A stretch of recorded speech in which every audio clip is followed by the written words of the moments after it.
Hello viewers, welcome to topper TNPSC. இந்த வீடியோவில் நம்ம ஹிஸ்ட்ரியை பற்றி தான் பார்க்க போகிறோம். ஹிஸ்ட்ரி பிளேலிஸ்ட்டில் இப்போ ப்ரீவியஸ் இயர் கொஸ்டின் பேப்பர் என்னென்ன இருக்குதுன்னு பார்க்கலாம். முதல்ல இந்த டிஎன்பிஎஸ்சி எக்ஸாமில் ஹிஸ்ட்ரி எல்லாமே சேர்த்து ப்ரீவியஸ் இயர் கொஸ்டின் பேப்பர் தான் ரொம்ப இம்பார்ட்டன்ட் வகிக்குது. இந்த கொஸ்டின் பேப்பரை பார்த்துட்டு அந்த கொஸ்டின் பேப்பருக்கு ரிலேட்டடான டாப்பிக்கை படித்தாவே போதும், அதுலேயே நம்ம மேக்ஸிமம் கொஸ்டின் கவர் ஆகிரும். வாங்க இந்த வீடியோக்குள்ளே போகலாம். முதல்ல நீதிக்கட்சியை பற்றி கொடுத்துருப்பாங்க. நீதிக்கட்சி பற்றிய தவறான கூற்றை சுட்டி காட்டவும். நீதிக்கட்சியின் முன்னோடி சென்னை ஐக்கிய கழகம் ஆகும். 1917ஆம் ஆண்டு தென்னிந்திய நல உரிமை சங்கம் தோற்றுவிக்கப்பட்டது. ஜஸ்டிஸ் என்ற தமிழ்மொழி பத்திரிகை தென்னிந்திய நல உரிமை சங்கம் நடத்தி வந்தது. 1944ஆம் ஆண்டு நீதிக்கட்சி மாநாடு சேலத்தில் நடைபெற்றது. இதில் எது ரைட்டுன்னு பார்த்தோம்னா 2 மற்றும் 3 மட்டும்தான் ரைட்டு. இதை நல்லா பார்த்து வச்சுக்கோங்க. 1917 தோற்றுவிக்கப்பட்டது. ஜஸ்டிஸ்ங்கிற தமிழ்மொழி பத்திரிகை தென்னிந்திய நல உரிமை சங்கம் என நடத்தி வந்தது. இந்த 2 கூற்றும் தப்பு. நீதிக்கட்சியோட முன்னோடி சென்னை ஐக்கிய கழகம் தான், இது ரைட்டு. 1944 சேலம் மாநாட்டில் இந்த நீதிக்கட்சி திராவிடர் கழகமாக மாற்றிருப்பாங்க. இந்த திராவிடர் கழகமாக மாற்றுறதுக்கு பெரியார் தான் மாற்றிருப்பார். இதுக்கு முன்மொழிந்தவர் அண்ணா. அடுத்தது, அகில இந்திய காங்கிரஸ் தொழிலாளர் கூட்டமைப்பு பாம்பேயில் எப்பொழுது நடைபெற்றது? 1929. அடுத்தது, இந்தியாவின் முதல் தலைமை ஆளுநர் யார்? இந்தியாவின் முதல் தலைமை ஆளுநர் வில்லியம் பெண்டிங். இந்தியாவின் முதல் தலைமை ஆளுநர் வில்லியம் பெண்டிங், ஞாபகம் வச்சுங்க. அடுத்தது, கீழ்கண்டவற்றில் கால அடிப்படையில் வரிசைப்படுத்துக. சைமன் கமிஷன், காந்தி இர்வின் ஒப்பந்தம், 3வது வட்டமேசை மாநாடு, தண்டி யாத்திரை. இது என்னென்னு பார்த்தோம்னா சைமன் கமிஷன் 1927 வந்திருக்கும். அடுத்தது தண்டி யாத்திரை 30. காந்தி இர்வின் ஒப்பந்தம், இந்த ரெண்டும் பார்த்து வச்சுங்க. காந்தி இர்வின் ஒப்பந்தம் மார்ச் 3ஆம் வட்டமேசை மாநாடு 1932. காந்தி இர்வின் ஒப்பந்தம் எப்படின்னு பார்த்து வச்சுக்கோங்க. அடுத்து மார்ச் 5 நடந்திருக்கும் காந்தி இர்வின் ஒப்பந்தம், எக்ஸாக்ட் டேட்டு. இந்தியாவில் முஸ்லீம் சமூக மற்றும் கல்வி மேம்பாட்டுக்காக தோற்றுவிக்கப்பட்ட இயக்கம் எதுன்னு பார்த்தோம்னா அது அலிகார் இயக்கம் தான். முஸ்லீம் சமூக மற்றும் கல்வி மேம்பாட்டிற்காக தோற்றுவிக்கப்பட்ட இயக்கமாகும். அடுத்து, இந்தியாவில் அந்நியரை எதிர்த்து நடந்த முதல் கிளர்ச்சி எது அப்படின்னு பார்த்தோம்னா சன்னியாசி ஆண்டோலோன், ஞாபகம் வச்சுங்க. அடுத்தது, 1907ஆம் ஆண்டு சூரத்தில் நடைபெற்ற தேசிய காங்கிரஸ் கூட்டத்திற்கு தலைமை தாங்கியவர் யார்? சூரத், ராஜ் பிஹாரி போஸ், ஞாபகம் வச்சுங்க. இந்த இதில் தான் மிதவாதிகளும் தேசியவாதிகள், புரட்சிகர தேசியவாதிகளும் பிரிஞ்ச மாநாடு இந்த மாநாடு தான். அடுத்து, 2வது வட்டமேசை மாநாட்டில் கலந்து கொண்ட இந்திய பெண்மணி யார் அப்படின்னு பார்த்தோம்னா அது சரோஜினி நாயுடு. 2வது வட்டமேசை மாநாட்டில் கலந்து கொண்ட இந்திய பெண்மணி சரோஜினி நாயுடு. அடுத்தது, இந்திய விடுதலை சங்கத்தை நிறுவியவர் ராஜ் பிகாரி போஸ். இந்திய விடுதலை சங்கத்தை நிறுவியவர் ராஜ் பிகாரி போஸ். அடுத்தது, கார்கில் போரில் ஊடுருவலை திரும்பி செல்ல பயன்படுத்திய இந்திய இராணுவத்தின் நடவடிக்கைக்கு பெயர் ஆப்ரேஷன் விஜய். அடுத்தது, பிரம்ம சமாஜம் யாருன்னு பார்த்தோம்னா பிரார்த்தன சமாஜம் தான் ஆத்மாராம் பாண்டுராங்.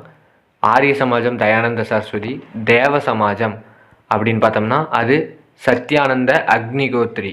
தேவ சமாஜம் சத்யானந்த அக்னிகோத்ரி. பிரம்ம சமாஜம் ராஜாராம் மோகன் ராய். அடுத்தது, கீழ்கட்ட வாக்கியங்களை கவனிக்கவும். இந்திய தேசியத்தின் 2ஆம் கட்ட போராட்டம் 1919 தொடங்கி 1947 முடிவடைந்தது. 2வது, அவர்கள் சுயராஜ்யத்தை தன்னம்பிக்கை மூலம் அடைய விரும்பினர். கீழே கொடுக்கப்பட்டுள்ள வாக்கியத்தை சரியான விடையை தேர்ந்தெடுக்கும். இதில் 2 கரெக்டு, 1 மட்டும் தப்பு. ஏன் அந்த 1 தப்புனா காந்தி காலகட்டம்னு சொல்கிற அதுதான் 2ஆம் காலகட்டம்.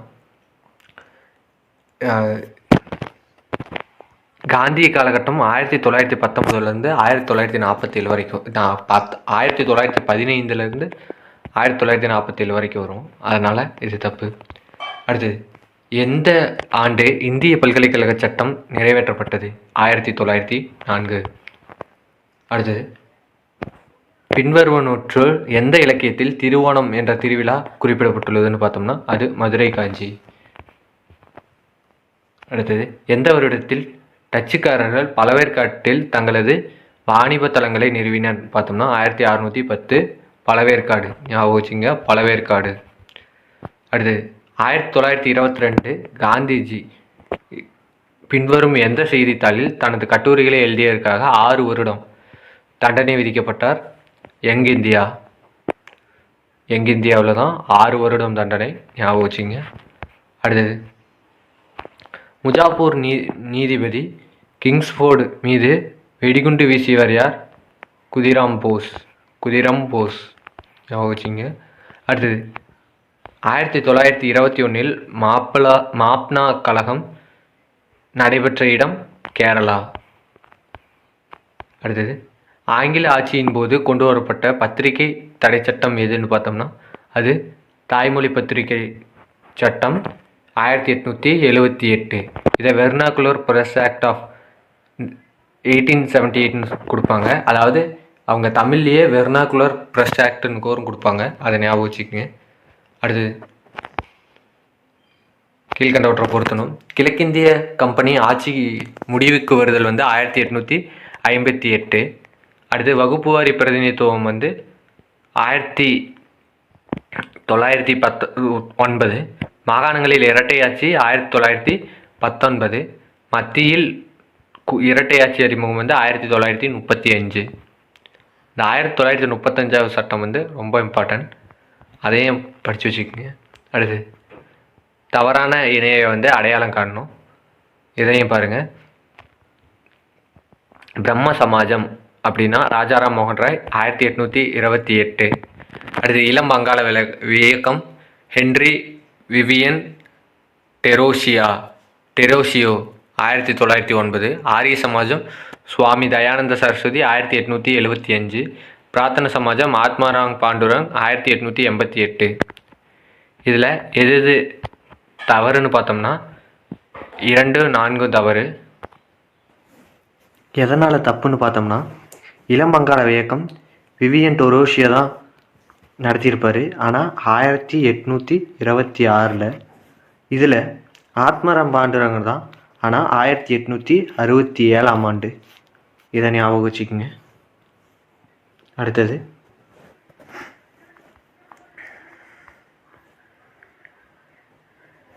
பின்வருவனவற்றுள் சரியானவை எவை?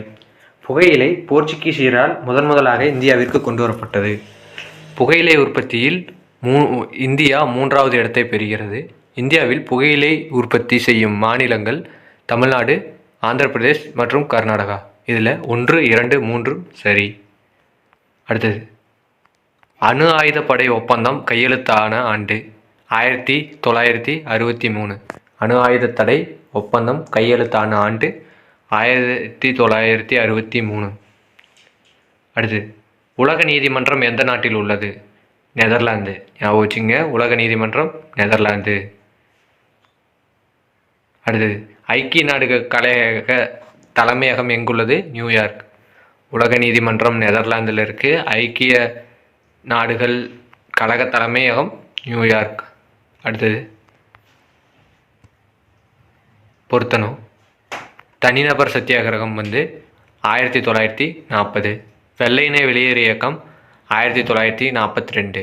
கேபினெட் தூதுக்குழு 1946. மவுண்ட் பேட்டன் திட்டம் 1947. அடுத்தது, பொருத்தமற்ற இணையை கண்டுபிடி. இந்திய அரசு செயலர் 1858. மாகாணங்களில் சட்டமன்றங்கள் ஏற்படுத்தப்பட்டது 1892. மத்தியில் ஈரவை சட்டமன்றம் 1919. மாகாணத்தில் தன்னாட்சி அறிமுகம் 1935. இதில் எது கரெக்டுன்னு பார்த்தீங்கன்னா மாகாணங்களில் சட்டமன்றங்கள் ஏற்படுத்தப்பட்டது 1892, அது மட்டும்தான் கரெக்டானது. அடுத்தது, இந்தியாவில் வறுமையும் பிரிட்டிஷ் தன்மையற்ற ஆட்சியும் என்ற புகழ்பெற்ற நூலை எழுதியவர் யார்? தாதாபாய் நவ்ரோஜி.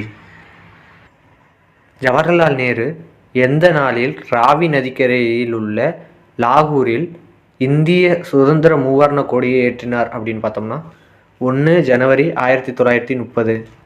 இதுதான் கரெக்டான ஆன்சர்.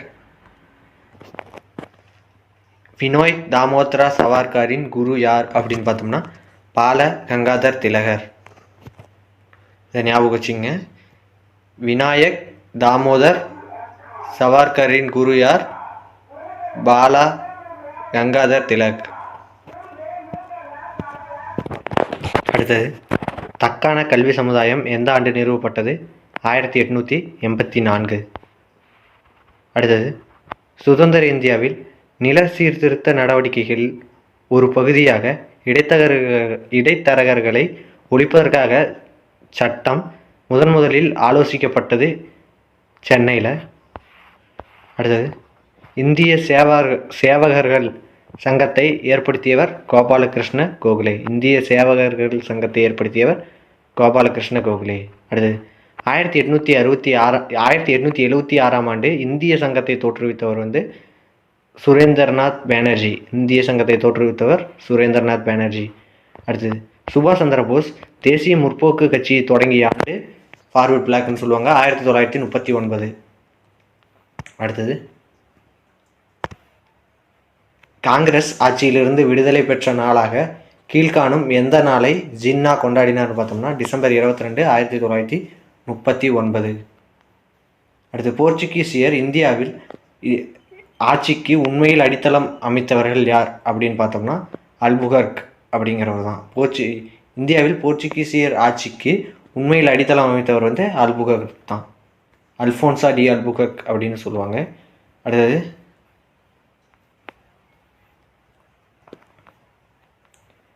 கீழ்கண்டவற்றை பொருத்தணும்.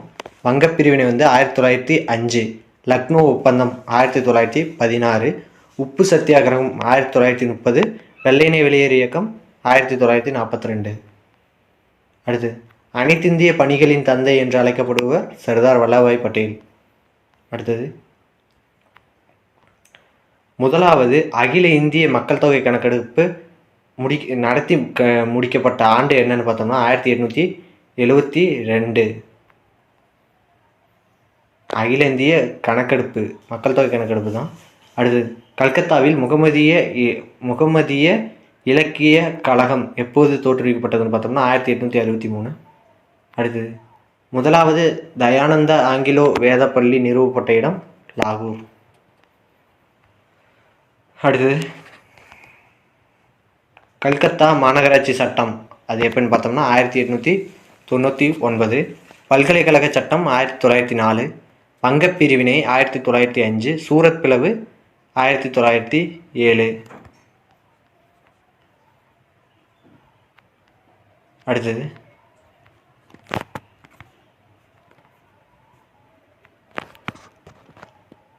இடஒதுக்கீடு அரசாணை அப்படின்னு பார்த்தோம்னா 1921. பணியாளர் தேர்வு கழகம் 1924. ஆந்திரா பல்கலைக்கழகம் 1926. அண்ணாமலை பல்கலைக்கழகம் 1929. இதில் ஆந்திரா பல்கலைக்கழகமும் அண்ணாமலை பல்கலைக்கழகமும் ஒரு ஷார்ட்கட் சொல்கிறேன். ஆந்திரா ANDRA, ஆந்திரா அப்படிங்கிறது 5 எழுத்து, அதனால் அது முன்னாடி வர்றதுனால அது 1926ன்னு போட்டுக்குங்க. அடுத்து, அண்ணாமலை அப்படிங்கிறது 1929. அண்ணாமலைன்னு எழுதுனீங்கன்னா அது 9 எழுத்து இருக்கும். அதை வச்சு நீங்கள் அதை எழுதிடுங்க 1929. அடுத்து, சென்னை பல்கலைக்கழகம் தோற்றுவிக்கப்பட்ட ஆண்டு 1857. அடுத்து, 1938ஆம் ஆண்டு இந்திய தேசிய காங்கிரஸ் தலைவராக தேர்ந்தெடுக்கப்பட்டவர் சுபாஷ் சந்திர போஸ், ஹரிபுரா காங்கிரஸ் மாநாட்டில். அடுத்து, 1939 திரிபுரா அப்படிங்கிற மாநாட்டில் தேர்ந்தெடுக்கப்பட்டிருப்பார். அடுத்து, கீழ்வரும் நிகழ்வுகளின் சரியான காலவரிசை எப்படி காண்க. லக்னோ ஒப்பந்தம், மிண்டோ மார்லி சீர்திருத்தம், வங்கப்பிரிவினை, சூரத் பிளவு, முஸ்லீம் லீக் தோற்றுவிக்கப்படுதல். இதில் 3வது வங்கப்பிரிவு 1905, முஸ்லீம் லீக் 1906, சூரத் பிளவு 1907, லக்னோ ஒப்பந்தம் 16 1916, மிண்டோ மார்லி 1919. அடுத்தது காமராஜர் என்ற டேஸ் என்ற திட்டத்திற்காக புகழ்பெற்றார்னு பார்த்தோம்னா கே திட்டம் அப்படின்னு. அடுத்தது அணு ஆயுத தடை ஒப்பந்தத்தில் இந்தியா கையெழுத்திட்ட ஆண்டு 8 ஆகஸ்ட் 1963. முன்னையே பார்த்தோம் அணு ஆயுத தடை ஒப்பந்தம் எப்படின்னு 1963. இப்போ அது கூட டேட்டு மட்டும் எக்ஸ்ட்ரா வருது. இதேமாரி ஒவ்வொன்றிலையும் டேட் எக்ஸ்ட்ரா படிச்சுங்க. அணு ஆயுத தடை ஒப்பந்தத்தில் இந்தியா கையெழுத்திட்ட ஆண்டு 8 ஆகஸ்ட் 1963. இதுவே 7 ஆகஸ்டில் என்ன நடந்தது? ஏதாவது முக்கியமான தினத்தை பற்றி சொல்லுங்கள்.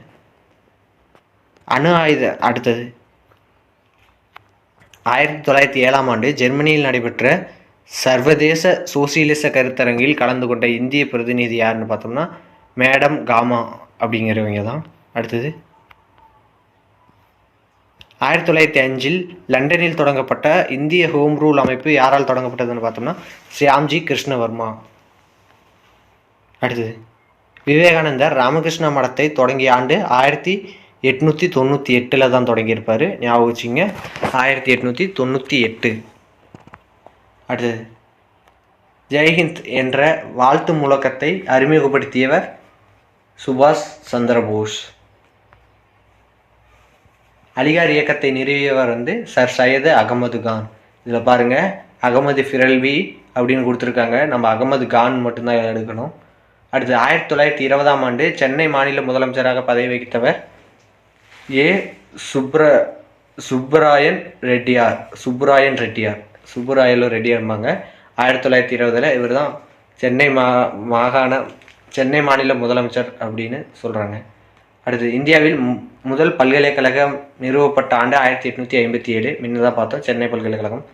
அடுத்தது இந்தியாவில் கிழக்கிந்திய ஆட்சியை முடிவுக்கு கொண்டு வந்த சட்டம், இதுவுமே ஒரு பொறுத்துக்களை பார்த்துருக்கோம். 1858 இந்திய கவுன்சில் சட்டம். அடுத்தது 1904ஆம் ஆண்டு வி.டி. சவர்கர் மகாராஷ்டிரத்தில் டேஸ் மற்றும் டேஸில் தொடங்கிய 2 ரகசிய அமைப்புகளில் பெயர்களை எழுதுகன்னு கொடுத்துருக்காங்க. அது என்னென்னு பார்த்தோம்னா மித்ரமேளா, அபினவ் பாரத். மித்ரமேளா, அபினவ் பாரத் யார் தொடங்கினாங்க அப்படின்னு கூட கேட்கலாம், அது ஞாபகம் வச்சுங்க. அடுத்தது ஆத்மீய சபாவை நிறுவியவர் ராஜாராம் மோகன் ராய். அடுத்தது வர்க்க போராட்டமே வரலாறு ஆகும், இதை சொன்னது கார்ல் மார்க்ஸ். அடுத்தது தாய்மொழி பத்திரிகை தடை சட்டம் 1878 யார் கொண்டு வந்தாங்கன்னு பார்த்தோம்னா லிட்டன் பிரபு கொண்டு வந்திருப்பாங்க. அப்புறம் இந்திய பல்கலைக்கழக சட்டம், இது 1904 கொண்டு வந்தவர் யாருன்னா கர்சன் கொண்டு வந்திருப்பார். அடுத்தது 1909 யார் இருந்தாங்க, அதை கொண்டு வந்தது மிண்டோ பிரபு. ரவுலட் சட்டம் 1919 சென்ஸ்போர்டு பிரபு.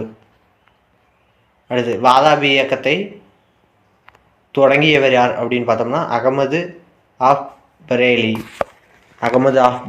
வாதாபி இயக்கத்தை தொடங்கியவர் அகமது ஆஃப் பிரேலி, ஞாபகம் வச்சுங்க. அடுத்து கத்தியவாரில் ராஜ்கட் கல்லூரியை நிறுவியவர் மேயோ பிரபு. காந்தி இர்வின் ஒப்பந்தம் 5 மார்ச் 1931, ஞாபகம் வச்சுங்க, 5 மார்ச் 1931. காந்தி. அடுத்தது இந்திய ரயில்வே போக்குவரத்து திட்டம் கொண்டு வரப்பட்ட ஆண்டு 1853. அனைத்திந்திய காங்கிரஸ் சோசியலிச கட்சி எந்த ஆண்டு தொடங்கப்பட்டதுன்னு பார்த்தோம்னா பம்பாயில் 1934ஆம் ஆண்டில் தொடங்கப்பட்டிருக்கு அனைத்திந்திய காங்கிரஸ் சோசியலிஸ்ட் கட்சி. அடுத்தது இந்திய தேசிய காங்கிரஸின் முதல் முஸ்லீம் லீக் பிரசிடெண்ட் யார் அப்படின்னு பார்த்தோம்னா அது சர் சையது பக்ருதீன் தியாப்ஜி. அடுத்து தத்துவ போதனை சபையை நிறுவியவர் தேவேந்திரநாத் தாகூர். அடுத்தது அலிகார் இயக்கம் யாருன்னு பார்த்தோம்னா சர் சையத் அகமது கான். தியோபந்த் இயக்கம் மௌலானா ஹுசைன் அகமது. அகமதியா இயக்கம் மிர்சா குலாம் அகமது. அரார் இயக்கம் மௌலானா முகமது அலி. கீழ்காணும் பத்திரிகைகளில் சுதந்திரம், சமத்துவம், சகோதரத்துவம் என்பதை குறிக்கோளாக கொண்ட பத்திரிகை சஞ்சீபானி சஞ்சீபானி ஞாபகம் வச்சுங்க, சஞ்சீபானி. அடுத்தது காலமுறை படி வரிசைப்படுத்துக. குழந்தைகள் திருமண சட்டம், வரதட்சணை தடை சட்டம், சதி தடை சட்டம், விபச்சார தடை சட்டம். இப்படியே கால வரிசைப்படி முறைப்படுத்தினோம்னா விபச்சார தடை சட்டம் ஃபஸ்ட்டு, வரதட்சணை 2, சதி 3, குழந்தை திருமண சட்டம் 4. இதோட இந்த வீடியோ முடியுது. இந்த வீடியோ பிடிச்சிருந்தால் லைக் பண்ணுங்கள், ஷேர் பண்ணுங்கள், சப்ஸ்கிரைப் பண்ணுங்கள். நன்றி.